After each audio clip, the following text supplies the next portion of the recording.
Hello, welcome to JV channel. This is going to be another seminar I'm going to share with you. I believe that once you finish watching this, you will really learn more. This is Formula for Success by Rohn.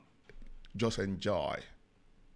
You could and you don't. Jot those little phrases down. Should, could, don't. Here's what we call that. Formula for disaster. And all you've got to do to start now the process of life change is start somewhere. And it doesn't even matter where. You can start with good health or you can start with something else. The key is to start by saying, I'm going to start the process in each category of finding by my own research. And that's why seminars are so valuable. That's why information is so valuable. That's why somebody willing to take the time to share is so valuable, is to help boil it down in some form to the half a dozen few things that takes care of most of it. And then let me get on with practicing it, and where you start doesn't matter. The process of life change can start with as simple a process as an apple a day, which means I'm on the road to cleaning up neglect. I'm going to walk around the block. I'm going to get the next book of my new library. I'm going to get a journal. Shov taught me to keep a journal. He said, don't just let ideas get by you. Don't trust your memory. If you're serious about really becoming an entrepreneur, if you're serious about affecting other people's lives, if you're serious about fortune, if you're serious about wealth and health, if you're serious, start collecting ideas. Go over them and review them. Then make them a part of your life and practice, and don't ever look back. That formula helped change my life. Brought me to where I am today. And I'm so delighted now to have the opportunity to go around the world telling the same story that I heard when I was 25 years old. There's a few basic things, and if you practice them every day, I'm telling you, there's no reason why you can't have the health you want, the relationship you want, the fortune you want, the money you want, the income you want, the sophistication you want, the culture you want, the prestige you want, the influence you want. All of it is wrapped up, I think, in a nutshell of what I've just explained to you. A few things. Now, let me give you one more part of it. Here it is. Once you've found the few things that makes the most difference, now spend most of your time working on those few things. That now is another part of the clue. The first part of the clue is to get the information and consistently practice it. But here's the rest of the formula. Spend most of your time on it. The reason why a lot of people don't do that well is because they major in minor things. They spend too much time on things that don't count much. And they spend too little time on things that would count. So jot this formula down. If the equation is wrong, the results can be disastrous. If the equation is wrong, the results can be disastrous over a given period of time.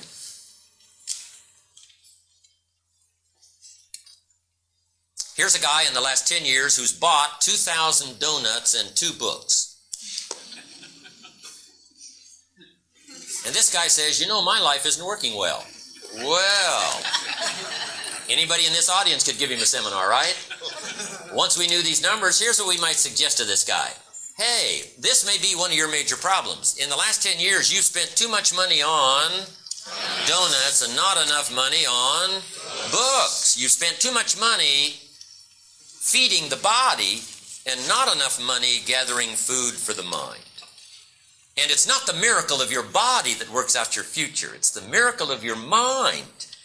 But if you nourish the body and neglect to nourish the mind, I'm telling you, you're going to have all kinds of problems and all kinds of difficulties. So we would suggest, one of our suggestions in our seminar to this man would be, in the next 10 years, spend a lot less money on donuts and a lot more money on books. Food for thought, bread for the head, we call it.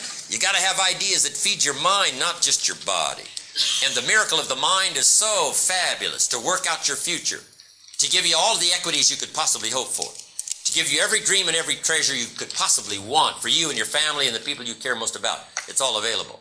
But it is a very basic, simple process. Once you've found the few things, spend most of your time and money working on those few things. Okay, we call these basics. Basics. Fundamentals, another good word. If you're going to play football, you got to learn the fundamentals. And there's about how many? There's about a half a dozen, right? That'll make you good at it if you practice those half a dozen. A few other things, yes, but the half a dozen are what's important to lay the groundwork. Basics, fundamentals. Now let's talk about the fundamentals of life. Let me give you this little series to jot down. Number one, fundamentals of life. Number one, there's just a few. There's just a few fundamentals of life. About a half dozen? About a half a dozen. Fundamentals of life, there's just a few. Here's number two.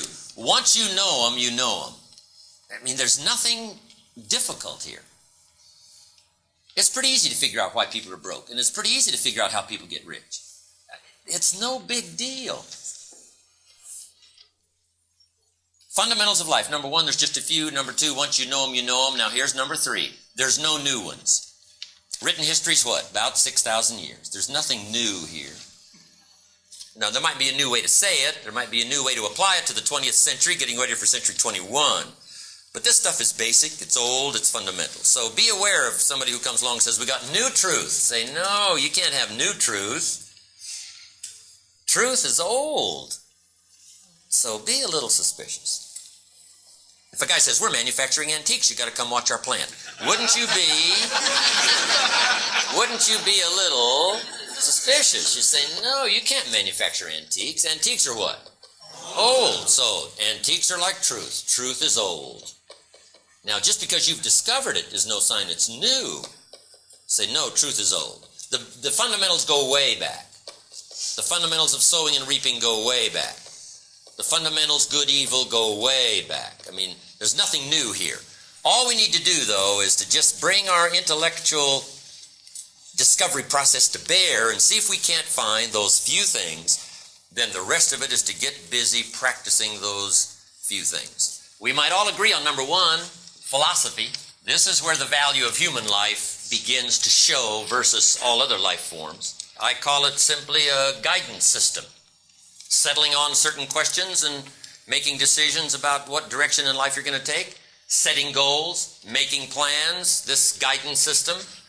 I've boiled it down to each one's personal philosophy, a guidance system. And we all need a guidance system for two reasons, for your notes. Number one, to avoid the dangers. Somebody's got to give us some clues first on how to avoid the dangers. And number two, to take advantage of the opportunities. To see and understand the opportunities, take advantage, and to avoid the dangers. It's about as simple as I can put it. A guidance system necessary to do that while we journey on the planet spinning through space. Philosophy. To develop this guidance system, we use our mind to think and to process ideas and information. It's about as simple as I can put it. That process helps us to develop this guidance system. Now, interestingly enough, only humans have this unique ability of all life forms on Earth. Dogs don't have it, alligators don't have it, spiders don't have it. Only humans have the ability to use their mind to think and process ideas and information and adjust this guidance system, however necessary, to make your dreams come true, to avoid more dangers, maximize more opportunities, and enrich your life. Only humans can do this. All of the life form is driven by the genetic code and instinct. A goose can only fly which direction in the winter? South. How come a goose has to go south in the winter? Because he's a goose. He can't go any other direction. But not true human beings. Human beings can go north. They can go south. They can go east. They can go west. Human beings can live one way for 5 years and then tear up that script and live another way for the next 5 years. Only humans can do that. It's unbelievable. Humans can double their income, triple their income, live one way for a while, totally scrap that idea, live another way for the next few years of their life. It's unbelievable. Humans can do this. Now, let me give you my best opinion. I get paid staggering money for my opinion, so please write it down. My opinion. Here's my opinion. Each person's philosophy is the major factor in how your life works out. Each person's philosophy is the major factor in how your life works out. I want that to be as as emphatic as possible, because I truly believe it. Now, up until I was 25, that would never have occurred to me, that my personal philosophy was the major factor. If you would have known me when I was 25 years old and you would have said, Jim Rohn, how come you find yourself here? This is pitiful. Living in America, you're broke, you got pennies in your pocket, you got nothing in the bank, creditors are calling, you're behind on your big mouth promises to your family, you've been to at least 1 year of college, how come you find yourself in this pitiful position? If you would have asked me that question when I was 25, it never would have occurred to me to blame my philosophy. That would not have occurred to me. I would not have said to you, well, I got this lousy philosophy, what else would you expect? I mean, that would not have occurred to me. What would have occurred to me to justify where I was at age 25, I would have said, well, it's the government. It's much easier to blame the government than to blame myself. It's those Democrats. They told us they would fix it. So that was a lot easier to blame. I used to blame the company. This is all they pay. Make the American dream come true with this paycheck. I used to blame the economy. I blamed interest rates. I used to blame taxes. Taxes are too high. Top federal tax rate when I first started paying taxes, 91%. I used to say that's too high, but now the top federal tax rate's about 33%. But people are still saying it's too high. How could that be? If it's gone from 91 down to 33, how could it be too high? I'm telling you, it isn't too high. But back then, that was a convenient excuse for me. I used to blame my negative relatives. They were always putting me down. My cynical neighbors won't loan me money. They were on my list. I used to blame the weather. I blamed the traffic. I blamed circumstances. This happens to me, and this happens to me, and then on top of that, this happens to me. And they expect you to do well by your family. All of these things I thought were the reasons why I was not doing well. Then I found out all of that was not true. Here's what I discovered that changed my life forever. Everything that happens outside of us is like the wind that blows. We've heard about the winds of economics, the winds of change, the winds of circumstance, the winds that are favorable and the winds that are unfavorable. The wind is always blowing. Truth be known, though, in America, we probably got the best wind that's blown in 6,000 years, mixing it all together. And we all need a wind of all of this stuff happening to take us somewhere, to the dreams we've got, to the money we want, to the equities we want, to the treasures we want, what we want for our family, friends, and all the rest. Here's what we want. We've got the best wind in 6,000 years to take us there. But here's the clue. If you just let the wind blow, you won't be happy with your arrival. You won't be happy with where it blows you. You won't be happy with where it takes you. You say, well, what can you do about the blowing of the wind? Well, you can't do anything about the blowing of the wind except set a better sail. So draw you a little sail on your notes and take that home as a centerpiece of what I've shared with you this whole day. You cannot change the blowing of the wind, but you can change the set of the sail. That's why education is so important, to help you with ideas. It helps to alter a little bit the set of the sail. That's what the sermon is for on Sunday morning. That's what the lyrics of the song that prompt you to think are for. That's what the dialogue of the movie is for. That's what conversation is for. That's what education is for. That's what satellite is for. That's what a stream of ideas are for, to help you adjust and keep adjusting all of your life the set of the sail. Then I found out if you went to work on this in a concentrated way, you could so alter the course of your life that the outcome in a fairly short period of time would be absolutely almost overwhelming. For your money, for your health, for your relationship with your family, for equities of all kinds, business, whatever. Wouldn't matter. And you could finally set such a sail that after a while, you could care less anymore about the wind that blows. Why? It's not going to matter to you because you've learned how to set the sail. And interestingly enough, the same wind that blows others to disaster, blows others on the rocks, blows others on the beach, blows others to places they don't want to be. The same wind takes us to prosperity, takes us to all the dreams we've got and the things we want. Why? Because we've learned to intervene and set sail. That's the key. And that's why I lecture. That's why I speak. That's why I talk. That's why I talk to my children. That's why I talk to my grandchildren. That's why I talk to every ear I can get attention from. And that is, listen to ideas, whether they come from me or from someone else. Be a collector of good ideas. Get more serious about altering the course of your life. And you can, regardless of what happens the next 5 years, getting ready for the turn of the century, you can wind up where you want to be. The money, the joy, the pleasure, the satisfaction. Set of sail. Now, what is philosophy if it's so important? I teach kids how to be rich by 40, 35 if you're extra bright, much sooner if you find a unique opportunity. Kids say, hey, that sounds good to me. How do I do it? And I say, it starts with your philosophy. So kids ask me, what is philosophy? It's kind of a big word, so I've broken it down for them, made it easier for me to understand. Here's my definition of philosophy. Philosophy comes from, number one, the collection of all that you know. Gathering knowledge is the first key to developing the philosophical set of sail. And then number two, deciding which of this information is valuable enough to bet your money and your time. That's about as simple as I can put it. To change the set of sail, regardless of the wind that blows, first you search for knowledge. Then you got to sort through it and decide which of it is valuable enough to spend money and time. That is one of the best equations I know of. You might know 1,000 things, but you can't do 1,000 things. You've got to sort through a lot of information and boil it down to the things that really matter to you and utilize that as the most important pieces, deciding what's valuable. So first of all, we got to gather knowledge. When I have a chance to talk to my high school friends, first thing I tell them is, you got to have the information. Get it while you're here. Don't leave school without it. It's one of my little phrases for my high school friends. What they teach here, what you think of it, that's up to you. What you're going to do with it, that'll soon be up to you. But right now, this is the important thing, is to get it.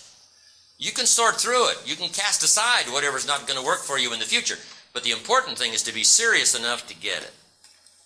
Okay? I teach them there's nothing worse than being stupid. Right? Being broke is bad, but being stupid's what's bad. And what's really bad is being broke and stupid. Nothing much worse than that unless you're sick. Right? Sick, broke, and stupid. That's about it. Unless you're ugly. But surely that would do it. Ugly, sick, broke, and stupid. Life's most negative scenario. So number one, you've got to know. You've got to have the information. Now, where do we get ideas and information? We've got this marvelous ability here, like no other life form on earth has, to alter the course of our life. You don't have to keep flying south. If south is not getting you the money and the joy and the pleasure, I'm telling you, you can alter the course. You're not like just a blind animal that has to be driven by instinct and the genetic code. So, if we want to change our life, we've just got to use this marvelous mechanism to gather more ideas and information and see if it'll pay off for us. So where do we get this? Jot this down. Number one, from PE, I call it personal experience. Just make it a point from now on to learn more from your own personal experience. That's probably the best university in the world. Your own personal experience. You've been through enough that could teach you. Personal experience. Log the questions from your personal experience. Log the answers from your personal experience. Right? Learning is the beginning of wealth. Learning is the beginning of health. And here's where it can all start. Paying more attention to your own personal experience. One way to learn to do it right is what? Do it wrong. That's one way to learn. Now the key is, don't let it take too long. If you've done it wrong for 10 years, we suggest that's long enough. We don't suggest 10 more years just to prove a point. No. You can prove any point in 10 years. In 10 years, your health disciplines will be on track or what? Off track. Your financial independence will be on track or off track. It doesn't take that long to come to the conclusion based on your own personal experience, whether you're on track or off track. In a few years, you've either got the breath or you haven't got the breath. You got the money or you haven't got the money. You've got the self-esteem or you haven't got the self-esteem. I mean, it doesn't take much from your personal experience. Schoaf was swift to point out my personal experience. Said, let's learn from that. He said, Mr. Rohn, you've been working 6 years? I said, yes, sir. He said, how are you doing? I said, not very well. He said, I suggest you not do that anymore. What a swift analysis of my current situation. He said, couldn't we find out what happened the last 6 years so that you can alter the course the next 6 years? That had never occurred to me. He said, I'm telling you, we can learn so much from the last 6 that we can make the next 6 years totally different than the last 6. And that's exactly what he did for me. That second 6 years, my life so swiftly changed. It was absolutely incredible. At age 25, I was broke. At age 31, I was rich. And he said, Mr. Rohn, if you'll make these changes starting today, he said, the next 6 years of your life will be totally different than the last 6. I took him up on that. So now let me give you that promise. In case you have to leave early, here's the promise that changed my life for your notes. He said, if you will change, everything will change for you. If you will change, everything will change for you. Before I heard that promise, up until age 25, I used to go through the day with my fingers crossed, hoping things would change. Hoping my boss would change, hoping the company would change, hoping the weather would change, certainly hoping circumstances would change, hoping the wind would change, hoping the economy would change, something would change that would give me a better chance to have a better life. Then I found out that's not what needs to change. It's going to be like it's going to be. Politics are going to be like they're going to be. Unlevel playing field, it's going to be like it's going to be. Right? The races, the mix, it's all going to be like it's going to be. The difference is going to be you. But he said, if you will change, everything will change. But then he also gave me the warning. Here it is. If you don't change, nothing will change. And he said, the next 6 years of your life will be just like the last 6.